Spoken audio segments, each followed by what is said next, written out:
Hello and welcome to the podcast that is less Juice Fontaine and more Haaland in the rain. It's the big man up top. Very good, Ed. Who's that? Juice Fontaine. He's one of the greatest old players to have ever played the game. French striker.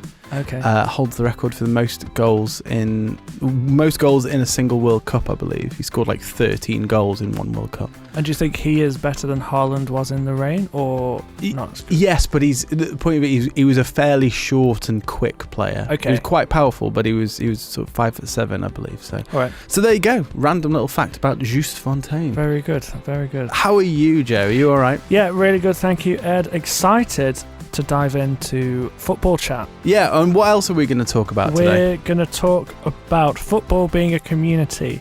I had a really good chat with Tristan Lury, who's the CEO of Bridge the Gap Football, which is kind of this nationwide movement to get people into churches, get people into a community through the use of playing football together. So we're going to be hearing from them, and we're going to have a little chat around what that means for us. And of course, this is the first time that we've come into the studio without producer Anthony. Sad face. Really sad. It feels like we're missing a limb, doesn't it? We're like lost little lambs, aren't we, in the studio looking for our shepherd. Yeah, we're trying to put things together and we don't know how any of this works. And of course, the true shepherd is Jesus Christ. He but is. Anthony did a lot of heavy lifting when we're involved. Yeah, a lot of the actual shepherding. So producer Anthony, who has moved on to pastures new. He has. Gone with our blessing. He seeks new opportunities. He wants a new challenge abroad. He does. And who are we to get in his way? Absolutely. He's run down his contract. He's made it difficult. And we are just sort of trying to figure out things without him. Anyway, one thing that we do know how to do is to quiz each other. Isn't that right, Joe? We do. This is Bible Ballers. We are going to quiz each other throughout the season about a player who shares his first name with a book in the Bible. It's your turn to quiz me today, Joe. It is. I've got a question. Are you ready? I am never ready, but let's go for it. I think this is firmly in your wheelhouse. Oh no, that's even worse. We are surrounded by wheels. Yeah. Because this is your wheelhouse. Okay, good. Okay. 1988, you remember it? It was the year I was born, Joe. Okay. Wimbledon's Dave Besant became the first goalkeeper to save a penalty in an FA Cup final at Wembley. Whose penalty did he save? It's a classic Bible Ballers question. Yeah, I mean, 1988, so it's a bit before my time. I'm guessing at this point. Okay. I think they might have beaten Liverpool. That feels like a sort of they beat one of the big boys. A giant killing. Yeah, in the final. so I'm just going to start having to guess at late 80s Liverpool players. So I'm going to have a think about it, Joe. I'll give you some time. Yeah, of course. Please do. No worries.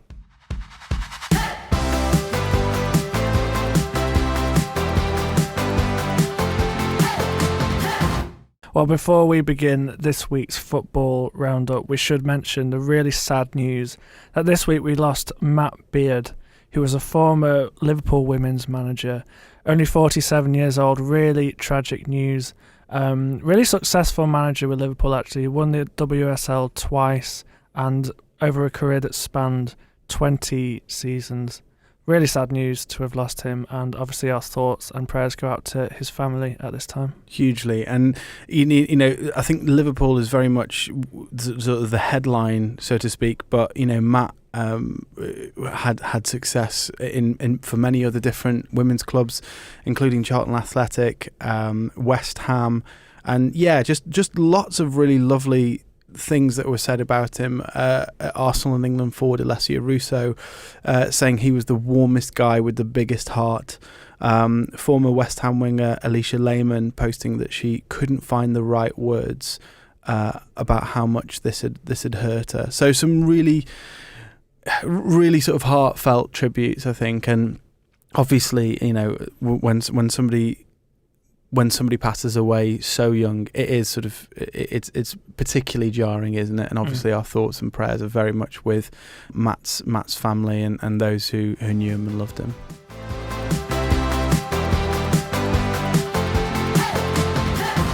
So there was a lot of stuff going on in the Premier League this weekend, Joe, wasn't there? There was. Lots of stories, lots of entertainment, lots of controversy. My actual intro where I said Haaland in the rain, I actually was going to say Fernandes in the rain. Okay. Bruno Fernandes. Bruno, yeah. Because for me, that was the enduring image of the weekend, was an absolutely soaked Bruno Fernandes knee sliding towards the Old Trafford faithful as he scored at the weekend. Let's start there. Let's start at Old Trafford. Man United getting a win against Chelsea. Yeah, really big win, actually, for United. Obviously, we will come on to some reasons why this might have been an easier win than it could have been. But regardless of that, it's a win. And I think you're starting to see some of the new signings gelling a bit. Well, hang on a minute. we were quite critical of Amorim last week, and sure. One win. Is it? Yeah. Are we really seeing big signs? I don't think I said big signs. Okay. I think I said, you said small. I think you're starting to see some chemistry. Right. Oh wait. I think so. Obviously, the big incident here that we're trying to do a bit of preamble before we get to it is the Robert Sanchez sending off. Yes. But that comes about from a Sesko flick on to Mbeumo making a run. They started very, very brightly, didn't they? They came out the blocks really fast and they looked good. I think it's fair to say they looked good even before the sending off. This was a crazy, crazy game, wasn't it? There was so much rain for starters. Obviously, Manchester's quite famous for it. It just was. I feel like it's one of those games where so much went on. There was another sending off of Casemiro, who for some reason is just determined to get sent off at any opportunity he can. They said this was his fourth red card for United, and he's been there for like 3 years. So he's doing, for someone who very rarely got sent off at Real Madrid, if at all. He just loves a red card in the Prem. Yeah, just a completely unnecessary first yellow card. That tackle in the middle of the park, just not needed. United are 1-up. They've got a man advantage and just some odd decision making. Yeah, the bigger red card here is the Sanchez one. I mean, I'm not really sure what he was doing that far out. And interestingly, Maresca at the end of the game said, "I'd much rather go a goal down and a man down at that point, 100%. Which I think is very fair." This game was defined by a goalkeeper's poor positioning. You could argue that in the Arsenal-Man City game, there's a game that's defined from goalkeeper's poor positioning for the last goal. So, it's a big thing with when the goalkeepers are this far up and just get back in your net. Yeah, I think there's a lot of keeper chat this year. I think everyone is confused about what a keeper should be doing. In the modern game, we've been kind of taught by Pep Guardiola that keepers should play out from the back. Now suddenly they're not, and Donnarumma is a good example of someone who can't play out from the back, and no one really knows what a good modern keeper is at the moment. Now let's look at Chelsea, because even after Casemiro sending off, level playing field, 1-1, they still didn't exactly inspire, did they? They didn't, but I think that's a big part of that is Maresca's changes in the first half. Sanchez gets sent off, and he made the decision to bring off both of their wingers for more defensive-minded players. So Neto comes off, Esteval comes off, and it just kind of kills any attacking impetus from Chelsea. João Pedro is the only real forward-minded player because Cole Palmer then comes off injured a few minutes later. And you have to think, from Maresca there, yes, Palmer's injured. There's questions over his fitness. Why wasn't Palmer involved in that earlier substitution? For me, you've got to keep Neto on that pitch because he's someone who's going to run all day. When you go down to 10 men, it's so important that when you're defensively solid, you have that outlet. João Pedro is not an outlet because he plays a lot deeper. He needs someone to be able to spray a pass to, and there was no one there. So I think just a few questionable decisions from Maresca in an attacking sense, which then you saw when it was a level playing field. It didn't feel like that because they're taking all their attackers off. The next game we're going to look at is Arsenal 1, Man City 1. I think this was billed as the big one of the weekend, really, wasn't it? Obviously, Liverpool are sort of streets ahead at the top of the league, but Arsenal and Man City, close behind them. What did you make of this one? Who will be the happier of the two sides with a 1-1 draw? I think it's hard to know. I think, obviously, given the circumstances, a late equaliser, you're delighted with that. I think Arsenal fans will just be the happier because I think City go into these games wanting to win it. And I think there's still a question about Arsenal's mentality in these games. Arteta clearly set them up in a defensive way. I think you see that lineup come out and you think, does he want to win this game? No Saka, no Eze. No Eze, Trossard on the wing, Marino, no Ødegaard. So it was a questionable lineup, I think. Now, if I was an Arsenal fan, I personally would be delighted with 1-1, given the fact that Arsenal was so sluggish in this one, and it could be the formation and the starting lineup, but after 40 minutes you're thinking, goodness me, City, this could be many more than it actually is. Yeah. Haaland again looking great, breaking from deep. So actually, we talk about Arsenal's mentality. At least they kept in it, and actually, in the grand scheme of things, it's probably a very good point for them. I think so. I think Gary Neville made a really interesting point in co-coms that actually Pep bringing Haaland off was a big move, because you're an Arsenal centre-back. You've seen Haaland come off for Nico Gonzalez, who's a defensive midfielder. You're like, that's my biggest job now, completely taken off the pitch. I don't have to worry about this incredible striker that's on the pitch, who at any minute can break. So I think that was a big move. For me, again, it comes down to mentality, because Arsenal get the equaliser and celebrate the equaliser. Like, I'm not saying this in a celebration police. He says. No, I'm genuinely not. Yeah. This isn't a celebration police thing.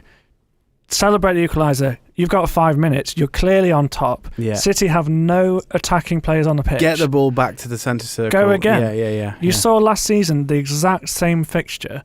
It was actually at the Etihad, but around a year ago, City get a last-minute equaliser with 1 minute to go. The first thing they do, pick up the ball, run back to the centre. We're in the ascendancy. Let's go again. Yeah. Arsenal had 5 minutes here to go again. City were there for the taking. They were rattled. And they brought a centre-back on. Yeah, have they got that killer instinct? Yeah. It baffled me. And like I say, that isn't a celebration police statement. That is a, let's not faff about here. They were celebrating the equaliser. Great. Now let's go back and do it again. Moving on to the Merseyside derby, Joe, which I'm sure you watched with great eagerness. Liverpool just about pipping Everton to a 2-1 win home. Liverpool love going 2-0 up and then trying to throw it away, don't they, really? If I had to pick a weakness, which of course I would love to, that's been very much it, struggling with 2-0 leads a little bit. Yeah, it's becoming a pattern, and quite a concerning one at that. I think there's two ways of looking at this.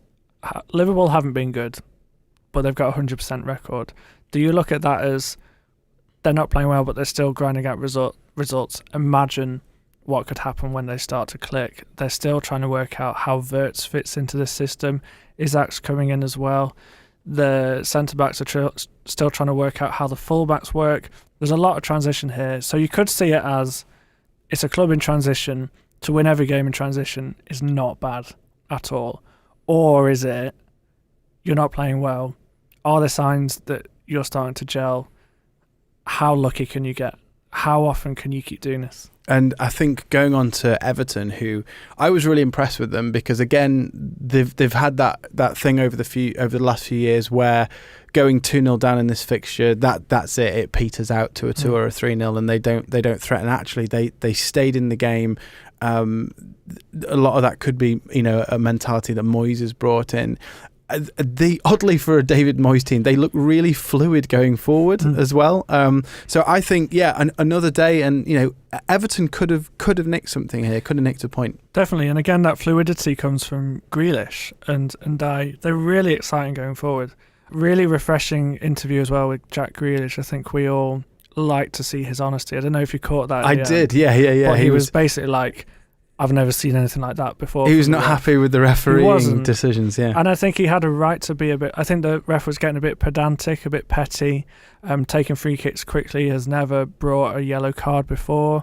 There's questions about the added time as well, which is a whole separate discussion. But I think it's refreshing to hear someone like Jack Grealish speak like that. But also, so good to see him enjoying football again. Now, moving on to the next game, Joe, I want to actually take you to my Sunday morning at Please church. Please so I go to an Anglican church, and they have the lectionary readings, so the epistles and the gospels. They're defined for the whole of the Church of England for every Sunday. Sure. And so I happen to nip out to the loo during a service. Happens to all of us, doesn't it? So I nip out, come back in as the gospel is being read. Sure. And I walk in, and I hear the words, this is from Luke 16, I hear the words, "So the master called in the manager and asked him, 'What is this I hear about you? Give an account of your management, because you cannot be my manager any longer.' The manager said to himself, 'What shall I do now? My master is taking away my job, and I'm not strong enough to dig, and I'm too ashamed to beg.'" And I just thought they were talking about Graham Potter. Not strong enough to dig. I mean, who knows? But let's all of that set up just to say, West Ham again. We don't want to be that kind of podcast that just heaps on a manager that's not doing well. But it does not look good, does it, at the London Stadium? It really doesn't. I just don't know where they go from here. I think their recruitment's been really poor. Jared Bowen's carrying the whole team, and it's not sustainable. Again, Potter's interview afterwards I heard on TalkSport, and it was a really painful listen. Yeah, he's got to that stage now where interviewers are asking questions and he's giving one-word answers. Like, it was really difficult to listen to. And when a manager gets to that stage, his days are numbered. Yeah, a little bit like Ange towards the end. It was exactly like that. Yeah, and that's it. He's again, obviously Graham Potter is a very, very good manager, but for whatever reason, this is just not working at West Ham. Crystal Palace, though, unbeaten in 17 games. Isn't that incredible? Yeah, they're going under the radar again. They're doing so well. Their away form as well is just brilliant. I feel like people kind of underestimate how good they are away. And yeah, another great win. Mateta scoring again. Didn't get booked for kicking the corner flag in this game. No. All we ask for is consistency. That's all we ask for, apparently. There are a few other results in the Premier League, but I think we should have a quick look at the Championship, Joe. We'll start with the top of the league. Middlesbrough getting another win now, 2-1 at home to West Brom, and they are starting to sort of move away from the rest of the pack. Rob Edwards said today he's starting to fall in love with the Middlesbrough fans. I mean, that's nice, isn't it? Well, who wouldn't? They're a delightful bunch. QPR beating Stoke at home 1-0. Do you have much to say about this one? Oh, I mean, I'm trying to rein it in, Joe. I'm trying to rein it in. Stoke losing 1-0. Despite very clearly QPR should have had a man sent off during this one, and then later on going on to nick a late winner. But it's fine. We're all fine, Joe. Wrexham getting a great win away at Norwich 3-2, which is, that'll be great on the documentary. That'll won't look good it? on the documentary. Little old Wrexham. The underdogs there at Carrow Road. But I think looking towards the bottom end of the table, contrast this weekend from the two Sheffield clubs. Sheffield United under Chris Wilder, of course, going down to a very late Charlton winner. Cue the Nathan Jones last-minute knee slide. We love to see it. I just love Nathan Jones. I think he's brilliant. He's like, I feel like he's kind of turning into our Mourinho. Yes, yeah. He manages like I managed when I played Pro Evo as a 14-year-old, just with all that sort of raw passion. But obviously, Sheffield United things, even if Chris Wilder sorts this out, they've got to be careful, otherwise they're going to be like adrift by November. That is a very, very real danger. But across the city, their rivals Sheffield Wednesday getting an incredible 2-0 win against Portsmouth. Barry Bannon coming to the rescue a little bit in this one as well. But I also quite enjoyed the fact that Blackburn were 1-0 up against Ipswich, again with a man advantage, when the game was called off in the 80th minute. That's not okay, is it? What do you make of that one? I mean, apparently the Ipswich fans were cheering in the away end like they'd just won because the game got called off. Out of jail. Surely that's not okay. Surely you have to see. I don't know. There's a lot can happen in the last 10 minutes. Well, it can. I mean, I think the big thing is, apparently, if you were in the local area the day before, you could have told the referee this game shouldn't have gone ahead the day before, and certainly at half time you could have called the game off, and it felt like it was sort of allowed to drag on longer than it did. So I don't know. I mean, I really don't know if that's a good thing or a bad thing. But like you say, Ipswich get out of jail free on this one, don't they?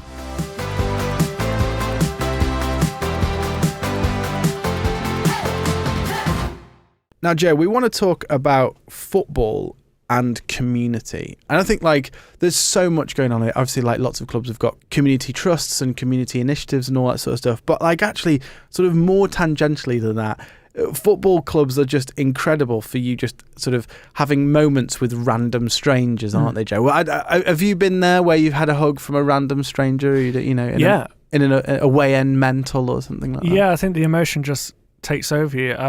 I've been a hugger before, actually. At Wembley, I went to the playoff final in 2012 with Crewe Alexandria, and Nick Powell scored a screamer. Found myself hugging someone in front of me that I'd never met before. Well, it just, these things happen, don't they? Yeah. So you had a very interesting chat with somebody, didn't you, Joe? I did. So Bridge the Gap Football is this nationwide organisation kind of housed in many places across the UK.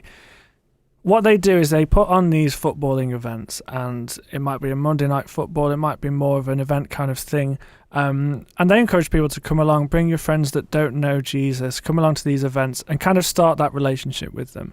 So I had a chat with Tristan Lury, who is the CEO of Bridge the Gap, about what they do, how they help within the community, and how we can get involved. I'm delighted to be joined this week by Tristan Lury, the CEO and founder of Bridge the Gap. Tristan, thank you so much for joining us. Why don't we start by talking about Bridge the Gap? What is it that you do? Yeah, so we create footballing communities partnered with churches across the UK. And basically, the whole intention is we want to reach people outside the church building. So reaching people where they are and doing things that they love. So that for a lot of young people, especially young men, that would be in football spaces. So we create in open access football environments and then basically have volunteers from the church that basically head that up. So anyone can come, they're open access. And then from that, we then intentionally build relationship and trust, and then want to bridge the gap between the football pitch and the church itself. And you speak a lot on your website about church attendance. Is that the goal here with Bridge the Gap? Are you trying to get people into the church building, or is this more of a relational thing to do with football? Yeah, definitely both. I think ultimately we want to see people come to know Jesus. That's our missional vision, is we want to see generations of people come to know Jesus through football. But that won't be the story for everyone. So some people will come and actually build deep relationships and community where they potentially have never had that before. How does this practically look? Is this kind of like a Monday night football situation? Are you praying beforehand with everyone? Are you doing a mini preach as part of the session, or is this purely a come and have a kickabout on a Monday night? Yeah, the team will gather and kind of share a little bit about who we are and how we partnered with the local church, and then one of the team would just take a moment to pray before we kick off. And then the main key part is really setting the culture throughout the session. So we don't want it to be highly competitive or aggressive or people just taking people out. We want to really build intentional relationship and actually push past the groups kind of coming with their own group and then leaving straight away and going home. How do we actually build a community? So it's almost like that social element is just as important as the football itself, the time before and after the session. Yeah, completely. We say the reality, the impact really comes from off the pitch. It's not typically where we're going to see impact is on the pitch, but actually off the pitch. Off the pitch is actually where we see the most amount of impact. So take us back to 2019. This is kind of when the dream began. You had this idea of Bridge the Gap. Why do you think the church needed this? So when I was in my late teens, I was the only young man in my church. And I had incredible mentors around me who were a little bit older, but I had no sort of peer friendship group of young men my age that were going for Jesus. But what I recognized in that moment is they were still on the football pitch, but none of them were coming to church. So I realized in that moment, this is an incredible mission opportunity that the majority of people will still want to play football, but they necessarily wouldn't step foot into a church building. So I think sometimes the church, we put on a lot of events to invite people to, but it's still then one way of like, hey, come to our space, come to our space. So how do we actually create spaces outside the church building where people are welcome regardless of their background or walk of life? And then simply then inviting them to something, whether that's an alpha course where they can discover more about faith, or a church Christmas carols concert, or what Easter Sunday, or whatever that is. And actually, how do we then bridge it into that space so that they can connect into these spaces, but ultimately then experience God for themselves? We talk a lot about how football is such a good leveler and a way to connect with someone, get to know them. Do you have any individual stories of where someone's come along to bridge the gap, you've got to know them, and actually that started some great conversations around faith? Yeah, many. About 18 months ago, we were at a university fresh affair, and we gave out some flyers to bridge the gap on a Monday night to football. And we just said, hey, if you want to come play football, you're welcome to join us. And there was a lad called Harry who basically put it into this WhatsApp group. And all of a sudden, about 18 of these young lads turned up to Monday night. So we pretty much doubled in size within a week. And when they first started to come, they set the culture exactly what we didn't want. So it was highly competitive. It was borderline aggressive. And I remember being like to the team and volunteers, as we've really got to go after a few of these and really come alongside them and get to know them. And once we start to see breakthrough, hopefully we might start to see change. But if I'm completely honest with you, we were even in the stage of, if this continues this way and it gets slightly out of hand, we might even have to pause for a little bit, just to try and basically reduce down the numbers and just be able to like manage it and maintain it. Because a lot of these boys are from sort of like South London, Croydon, very challenging backgrounds. And most of them that we've actually recognized don't have father figures, and they're looking for role models and they're looking for direction in their life.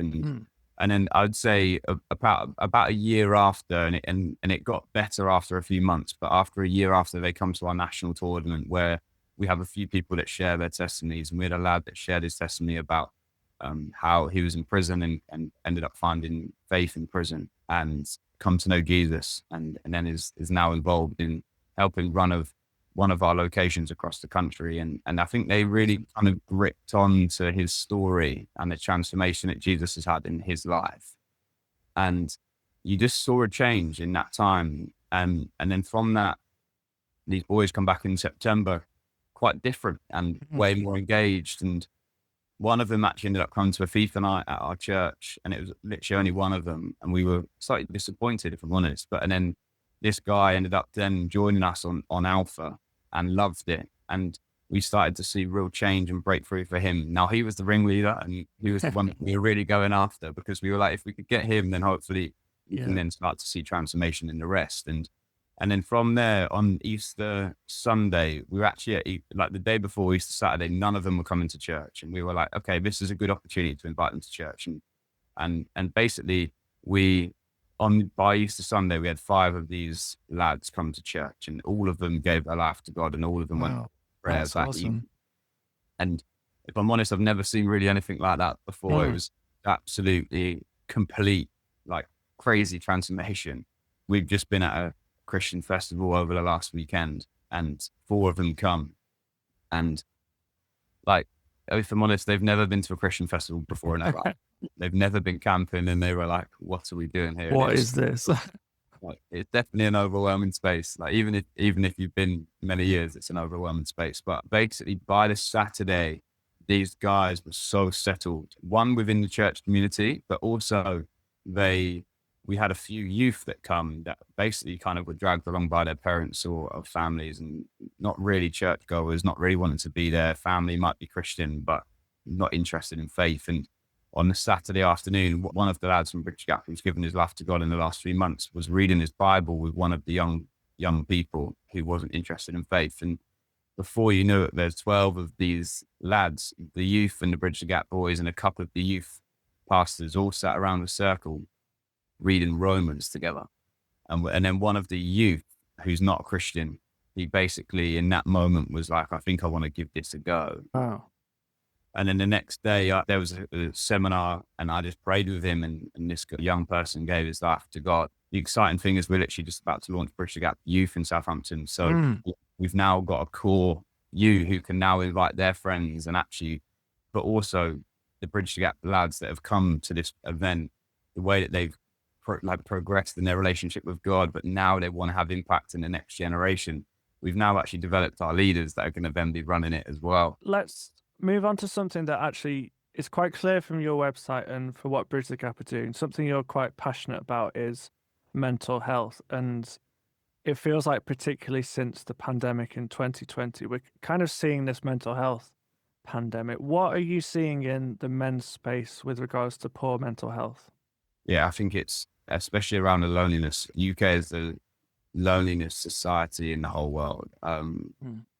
And obviously suicide is the highest cause of death for young men under 45. But even if you actually strip that down to what we're seeing on the pitches, we are seeing people really struggle with anxiety and depression. And what we find is typically young men won't want to open up with NHS professionals, but they would open up in trusted sports communities. Okay. And that sometimes requires trust and relationship. But that's what we're seeing is after a while, once you start to break through some of the barriers, they're more willing to open up. But I would say we have seen even people with sort of suicidal thoughts and various things like that. And actually, how do we come alongside them and actually signpost them if needed as well? Football can help with this, right? There's been a story this summer about how GPs are actually starting to prescribe football tickets, particularly at Forest Green Rovers, and kind of helping combat depression, combat loneliness. Do you think football can help in this area? Yeah, I think the reality is everyone is kind of searching for true meaning, but also deep community and connection. I think that's the key thing is the word connection. So I think partly the pandemic didn't help with this, but it kind of brought people way more, for a lot of people, it brought them more in their shell. And what I'm seeing with the sort of next generation that's coming up is they're a lot more shyer. They don't use their maybe initiative as much. And actually as a result, it then means they're way more sort of guarded and spending more time with themselves or even in their rooms playing FIFA and various things. So what we want to do is try and push against that and actually encourage people to actually just come and meet other people. And I think it firstly needs spaces where you can find common ground, but also safe spaces. I think that's what people need is spaces that they can come and they feel safe and valued and welcome. And as a result of that, they then start to build trust and relationship. And actually, once they start to build friendship, that's what is ultimately what is going to combat loneliness. So we need that deep level of connection. And I guess that's kind of similar to what we were saying before about how actually football is what brings us together, but it's the stuff before and afterwards that is just as important, if not more important, in establishing connection and relationship with each other. Tristan, thank you so much for joining us on the Big Man Up Top. Really appreciate your time and for sharing about what Bridge the Gap does. Before we go, could you just share what the future holds for Bridge the Gap and how can we get involved? Yeah, so our vision by 2029 is to have 150 locations across the UK. So we're currently at 30 locations right now. So it'd be 5 times where we are. And our women's side of stuff is massively growing. So we've got a few women's locations now and we're looking to launch more each year. But specifically, we now are looking at the youth aspect of what we do. So 11 to 17-year-olds and how do we, basically we're using these inflatable football pitches inside church buildings where young people can come and play football with their friends.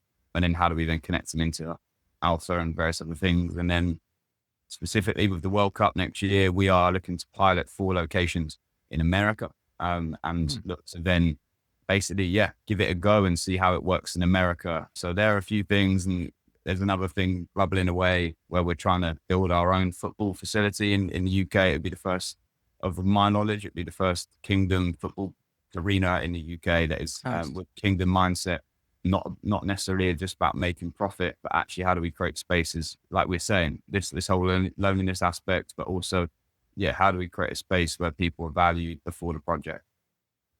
I think what we would love is there's a few things. We need people that are going to deeply pray for this organization, because we want to see people come to know Jesus. We need people that are going to be committed in prayer. So we'd love you to reach out to us if you want to join in any way of praying for us. If you're listening to this and you're a church leader, or you love football and want to launch a Bridge the Gap location wherever you are in the country, also there on our website there's like get involved aspect, or launch a location. So you can kind of put your details in there and it'll come through to one of our team to look at launching a location. Or if you're in a position to financially give, that as a charity, obviously we're constantly growing, so we need people that want to faithfully sow into this vision. And yes, as we continue to grow, we would love you to consider, would that be something you could do? That's great. Tristan Lury, CEO of Bridge the Gap. You can get involved at bridgethegapfootball.org. Tristan, thank you so much for joining us. Thank you so much.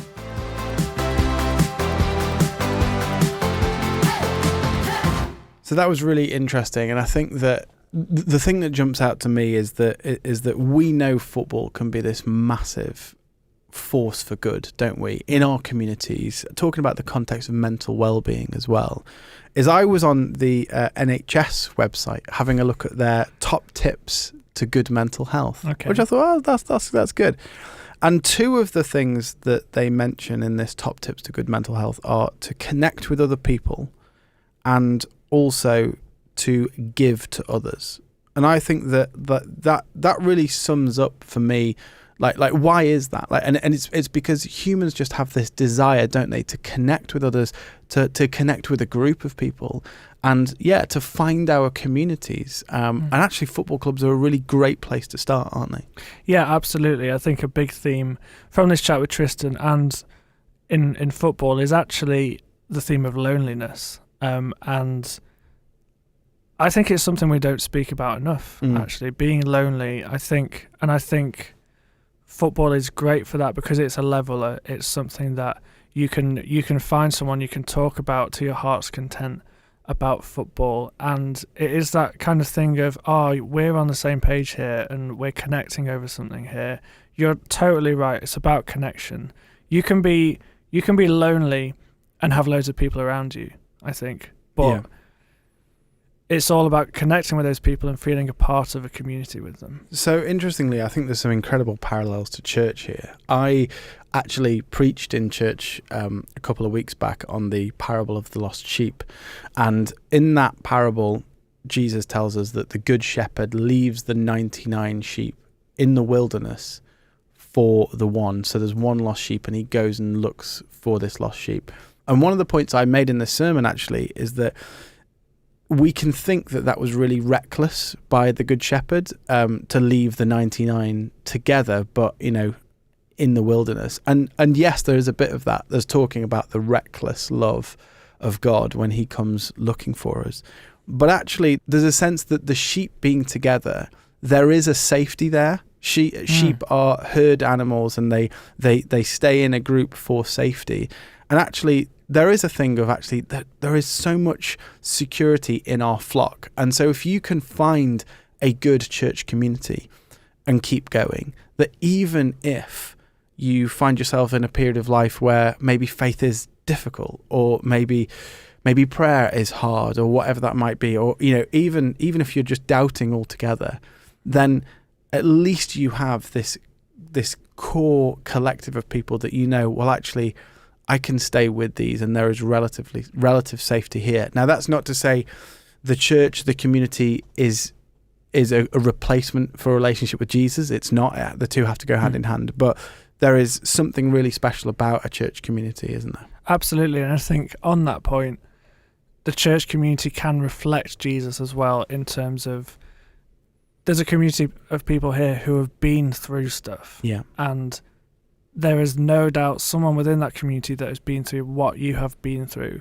and can help you through that. We often feel there's often questions about why do we go through things, and that's a whole deep theological discussion. But I believe a big part of that is God will help you through a situation to then go and help others who are going through that situation as well. So there's something about community there, that going to people that have been through been through what you have been through. At the same time, Jesus also went through stuff. Yeah. Right? You know, before he was put on a cross, he was lonely. He'd had a load of people that kind of disassociated with him, that didn't want to know him. He was lonely. He was crying in a garden. And you can talk to Jesus about stuff like that because he knows what you're going through. Absolutely. And so, yeah, if you're listening to this and you're thinking, I get that, I understand what it means to be lonely, then, yeah, my encouragement would be, first of all, take that to Jesus in prayer. He understands it. He knows it. But then secondly, get into a good community. That could be in a church. It could be as part of a football club, or or a group of guys playing football. It could be both. It's not either or. But get into community, because I think that's where we can support each other and really love each other as well. And maybe you're in a community, and you feel this calling to look out for the one that is on the outside. That I think that's a good thing to do as well. To keep looking out. Maybe that's at church. Maybe that's at a football event as part of your church. Look out for that one that's on the outskirt that needs community.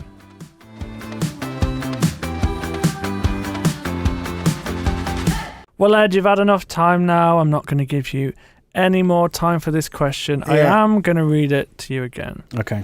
In 1988, Wimbledon's Dave Besson became the first goalkeeper to save a penalty in an FA Cup final at Wembley.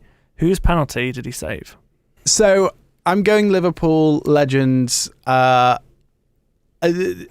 80s legends. That's what I'm going for. I've got to be honest. It's a bit of a blind spot in history for me. I am going to go for John Barnes. You're going to go for John Barnes. Yeah. It's a good guess. 80s Liverpool legend. The correct answer is John Aldridge. Oh, stop it. John Aldridge. Ed. Do you want half a point for John? No. No. No. No pity points here. Oh, John Aldridge. We love John Aldridge. Great player. Yeah, we do. What a legend. You've hit the post there, I'd say. Yeah, that's I've got the whole time I was going Ian Rush. No book of Ian, is there? I mean, you've tried that one before. I have, because Ian is the Scottish version of John. But no, I didn't think you'd be livid if I'd have guessed Ian Rush. But never mind, Joe. That's all we've got time for this week. Oh, it's been a joy, Ed. It has, hasn't it? Thank you so much for listening to The Big Man Up Top. If you want to get in touch with the show, please ping us an email to podcasts@ucb.co.uk. Please follow, subscribe, give us good reviews, all that lovely stuff. This will help us get the word out. And also, crucially, if you've enjoyed this, make sure you tell your friends. There will be a new episode next Tuesday, Joe, won't there? There will. See you later. Bye.